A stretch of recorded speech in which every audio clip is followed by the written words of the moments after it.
Hey everyone and welcome. This is JudyAdele and I am here to do a music reaction video. Today we have a request that was requested by Basil Keen, Phil Proffitt, the DJ, and many more.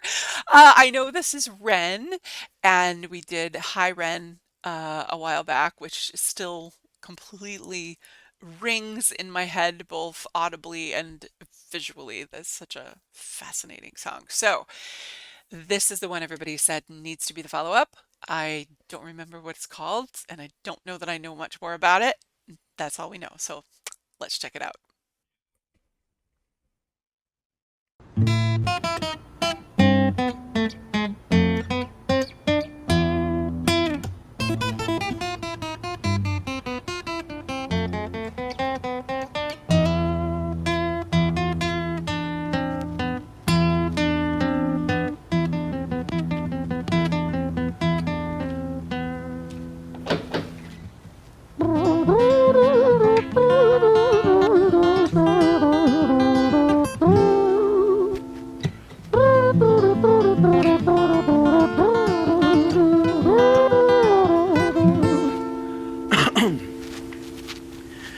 It was a quiet, dark night in an empty street somewhere in London City. Jenny walked alone, she was dragging her feet. She was heading back home to sleep. Well, she knew this town, she knew this floor, because she walked it about 1,000 times before. She wanted to escape. Can you blame? Well, on the very same night, in a different place, there walked this hooded young youth by the name of James. He was 14 years old and out of his brain. He'd been smoking ganja with the boys. James, he grew up to be a kid of the street. His mates called him Screech. He was quick on his feet. He was a liar, a thief. At 14 years old, the devil had set his sights on his soul. As Jenny walked home all alone, she felt scared. Usually she was alright, but it was like there was something in the air. A divine intervention telling her to beware, maybe intuition bugging her and making her so scared. Sirens sounded in the distance at the beat of Jenny's feet. A symphony of the night that echoes crime on London streets. Jenny turns a corner, their eyes they meet. Up or go Jenny, a boy named Screech. Give me all your money, bitch, give it to me. If you cooperate, then you'll soon be free. I want your purse, your phone, don't fucking look at me. I mean it. Bitch, are you listening to me? Jenny freezes statue like a lady shakes stalactite. Feel like liquid nitrogen in the dark night. She tried to find strength to move, but stayed as still as a statue in high-heeled shoes. What the hell you playing at? You playing games with me? I swear to fucking God, I'll slice the rosy off your cheeks. You think I don't mean it, girl? You don't know me. The last thing you see will be a boy code. Screech reached for the sheath of the blade with the teeth that could bite through steel and slice concrete, and he swung possessed with the devil in his chest, and the statue she was turned to butter in her breath. It was a quiet, dark night in an empty street somewhere in London City. Jenny lay still on the cold concrete. She's found somewhere to sleep. Well, she knew this town, she knew this floor, 'cause she'd walked it about 1,000 times before. I guess that she escaped. It's such a shame.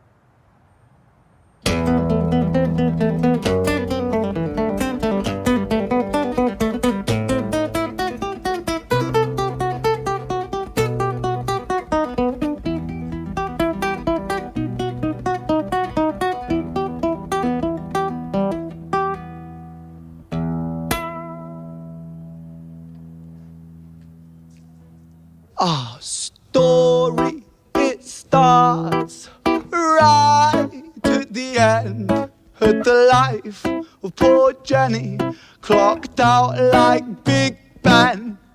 Dear Screech, dear boy, where did he go? He melted in into the black night just like snow. Patrick, man, let me in, please open the door. I think I fucked up, Patrick, really fucked up, man, I'm not sure. I got crazy, left this lady lying still on the floor. I think I killed her, Patrick, come on, man, I can't knock no more. But Screech kept on knocking till his knuckles became sore. But there's no sign of Patrick down at number 54. No refuge for our villain, for the bitter hands of fate, with something far more sinister in mind that does away.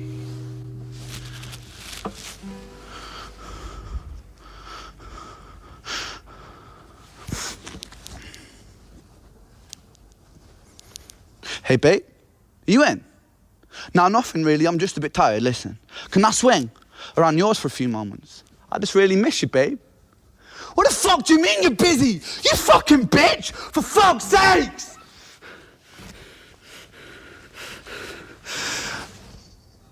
Siren sounds approaching like a banshee in the night. The shrill cry of justice cutting like the sharpest knife. But Screech was never one to run, not one to miss a fight. One hand upon his blade, he turned to face the blue lights. Come on then, you fucking cunts, let's fucking have you then. I am Screech, I'm the boss, I'm the ender of men. You think that uniform you're wearing means that you own these streets? These are my fucking streets, and they call me fucking Screech. Richard was an officer who stood at 6'3", working London on the night shift. What he didn't think he'd see was a boy running at him like an animal possessed. With no time to hesitate, he fired 4 bullets at Screech's chest.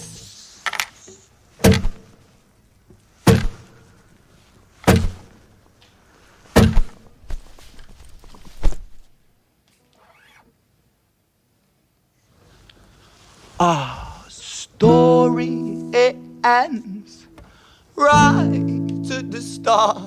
Young Screech and poor Jenny lying 1 street apart. An officer shaken by the boy that he claimed. 2 bodies lay lifeless, and it's such a shame. It's such a shame.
Not trusting his happy guitar playing. He's a really cool guitar player. I know yeah.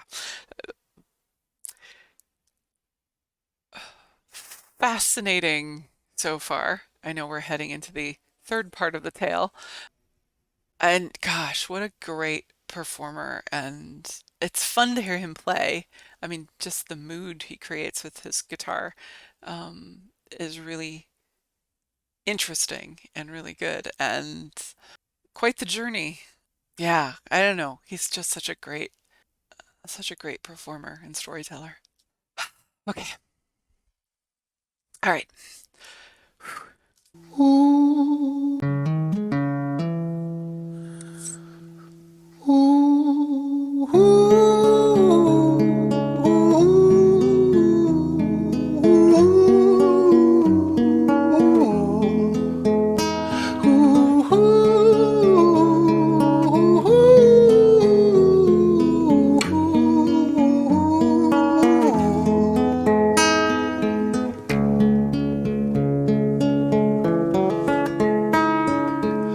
London city, far from pretty, 2005. A lady down in Paddington is fighting just to stay alive. Rhythmic beats and bloodstained sheets, Our Lady weeps, she's tired and frail. To set the scene, we must rewind the hands of time for Violet's tale.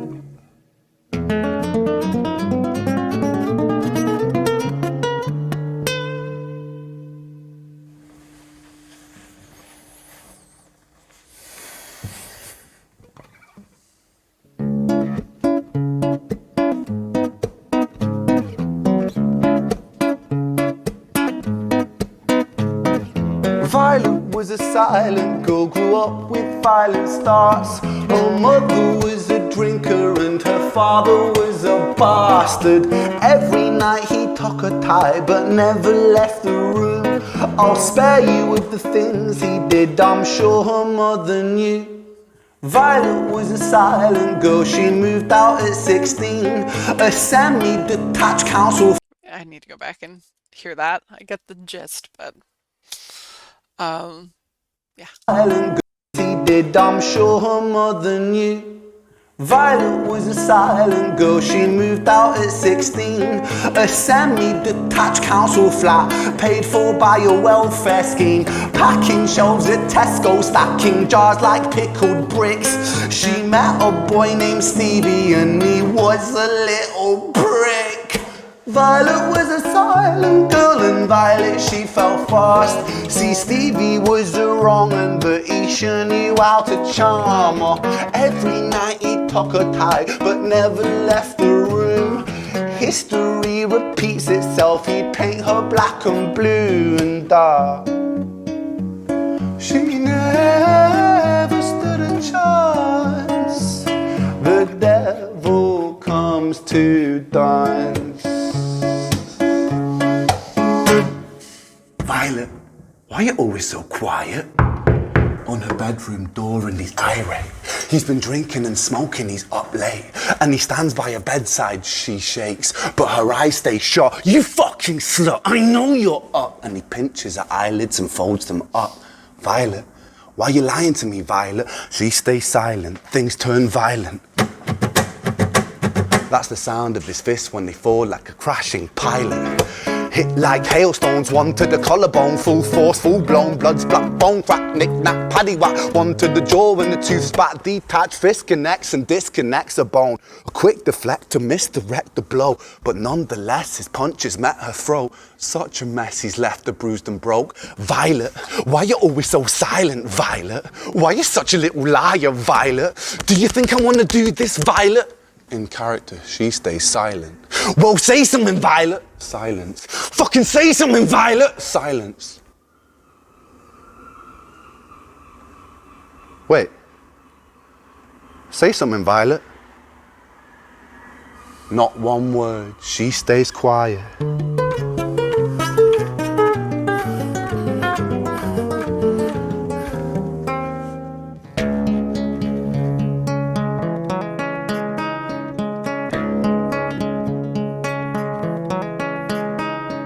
London city, far from pretty, 2005. A lady down in Paddington is fighting just to stay alive. The doctor, in a state of shock, saw something here so very wrong. See, Violet, she was pregnant.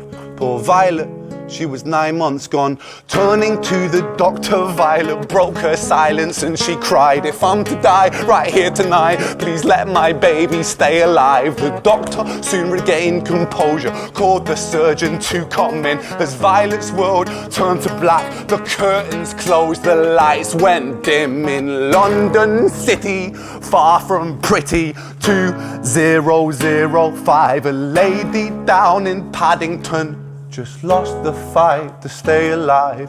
A tragedy or a miracle, it happened on these very streets. Two twins are lying side by side.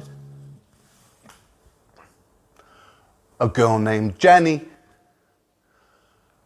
and a boy named Screech.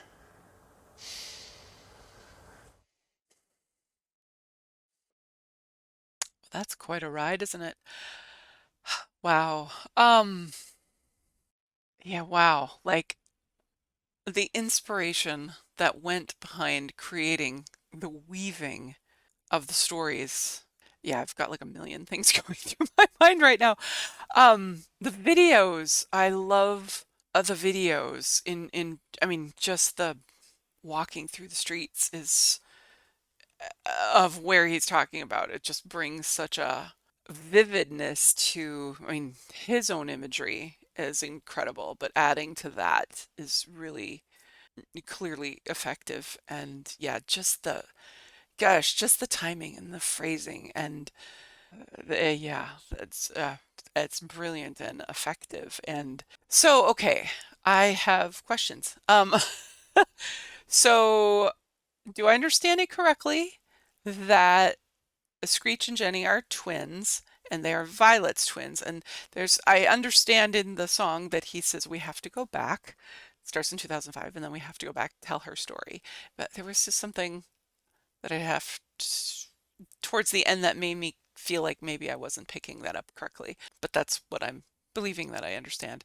Yeah, the cycle of violence, the just the continuation, right, is I mean, again, I'm assuming I'm right that the mom is Violet and the kids are the twins that then yeah, meet each other separately on the streets is yeah, there's a lot going on. Yeah, he really I don't know. I just yeah, just the intensity and like you say the vividness that he creates, I think is so um is so impressive. And again, weaving that whole story together in violence, in Violet's journey and then down to the kids and then yeah, systematically, yeah, these two kids growing up separately, meeting each other, killing her, and he ends up dead from the police coming at the police from his own chaos, from his own rage, from the crime he just committed. Um, wow, yeah, the life Ren has lived and what he has seen is just so many. To write it out in that clarity is just. I don't know much about him. I know I saw a little video clip because I know he's a rabbit hole I could go down, and I didn't want to watch too much stuff before at least seeing this because I know there's a few things you guys have requested that are must-sees. And I didn't want to spoil it too much, but I know I saw something about him being criticized by CNN or somebody about writing about suicide, and I didn't think it was a very compelling argument that CNN, I think it was CNN, sorry if it wasn't CNN, whoever made it, about how talking about suicide creates more suicide, which we know isn't the case. Yeah, just the weaving that he takes it through and taking, yeah, to visiting to Screech visiting his friend who wasn't there, and then him raging at the cops, and oh, before he raged at the cops, yeah, and then he calls his girlfriend and got mad at her because she wasn't there for him, and all of that. It all feels like there's so much, and there's so much chaos, and there's so much just continuation of bad situations. And then you think of when you hear people's stories of violence, of abuse, and this, just the continuation of that. And so much of it, it almost sounds unreal and it almost sounds, I think there's obviously a lot of judgment that happens about that. And well, why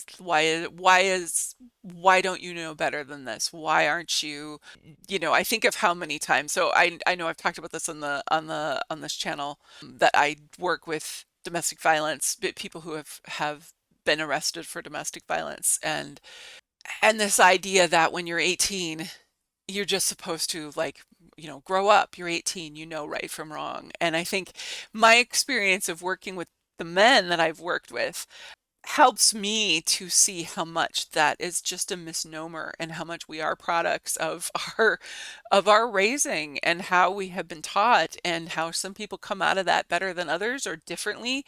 Some people take, I think of some of the guys in my group where, some have taken their family history and have really tried to do the opposite. And some people have taken the history and just lived forward. And because they didn't know how to do it any differently. And I think we don't give enough credit to knowing, telling people they should know right from wrong, and telling people they should know right from wrong. And this idea that you should know right from wrong and you should know what right is. And I think one of the themes that continuously comes up for me in working with these guys is how much they at some point kind of even realize. I mean, I've had them sitting in front of me saying, I knew beating my wife wasn't a good thing to do, but I didn't fully know it was bad because it's all that I knew. And, I can think of, this has been said to me a few different times, and some, these are people who are in their midlife, right? And they can finally express to you how I didn't know it was wrong. I kind of knew it was wrong. I knew it wasn't quite right, but I didn't know what was right. And I didn't know what to replace it with and how to get out of that pattern. And having to have that realization, which seems so obvious, but it's not when it's what you have learned, right? And what you have seen, and then you are doing life and you're surviving and you're just trying to get by and you're just trying to make money and you're raising your kids and all of the stuff. There's no time for learning. And I don't know. So anyway, that's there's a lot of spinning in my head about this that I think is just so incredibly fascinating. And yeah, I want to learn more about Ren and what he has seen, or just plain understands. He just seems like a very smart human being and empathetic. And obviously, from High Ren, we know that he's had quite his own journey. And those journeys, for some people, they lock them inside themselves, and for some people, they create creative geniuses, right? So, and who knows what locks that or what unlocks that? Is it genetic? Is it nature nurture? And it's just fascinating. So, yeah, it's a lot. I knew going into this, it's a Ren song. And from the comments that I saw of, oh my gosh, you have to see this, I knew it was not going to be lighthearted. I'm curious to know if he does anything lighthearted. Like, I will be curious to learn more about him. Yeah, I, he's an amazing poet, an amazing performer, and to pull it all together, to be that captivating and create the images, it just, that's some intense stuff. And he weaves it together really well. So I'm so curious too, three songs that this particular video that we watched, per your direction, and thank you for that all together. I'd love to know the process, if these were all written at the same time, if they kind of had their separate origins, and if he released them separately, which is a brilliant thing to do, creating the stories and then bringing it together. I feel like there's a lot to say, and I feel like that there's a lot I'm missing saying, but I'm sure this is very long already. And I know you all have, some of the comments were knowing, that I'm going currently in school for my graduate degree in social work and clinical therapy. And yeah, how do you help people not get to that place in the first place, right? It's a long road. Yeah, this is one of those videos, as many are. After I shut off the camera and I'm done, I think of the five more things I should have said, or I've processed a little bit more, and the next day I need a follow-up video. I feel like that's going to be one of those things with this one. What an amazing artist, um, he is. I wish him much success, and wow, listening to his music is is stressful in the best kind of way. I greatly appreciated for his work, and I'd love to know. Yeah, I should probably go watch some other people's reactions or something to this, something I don't really do too much, to just see what the takeaways are. And it would be interesting to know just the effects that it's having on people, which I'm sure you all will provide, just from different walks of life, right? From the people who are looking outside of it, hearing the story, not having experienced all of the things he's talking about, and the people who are living inside of it who may never get to hear his music. And hopefully they do. So, yeah. All right. I will leave it on the floor there. Thank you to Basil Keen and Phil Proffitt and all the other folks who requested this. I can see Ren is going to be quite an intensive journey already. Wow, 2 songs in and whew. Thank you all for being here and hanging out. Those of you who are still with me, I have no idea if anybody's lasting this long through this, but if you are, wonderful and thank you. And hopefully I didn't blather on and repeat myself too much. Yeah, it's a pretty intensive situation, which you all knew as you handed it over to me. So thank you for being here and watching. And please do like the video, subscribe to the channel, and if you're new here and this is the first one you're watching, holy cow! All right, take good care, everybody, and we'll see you soon. And until next time, enjoy the music. Bye bye.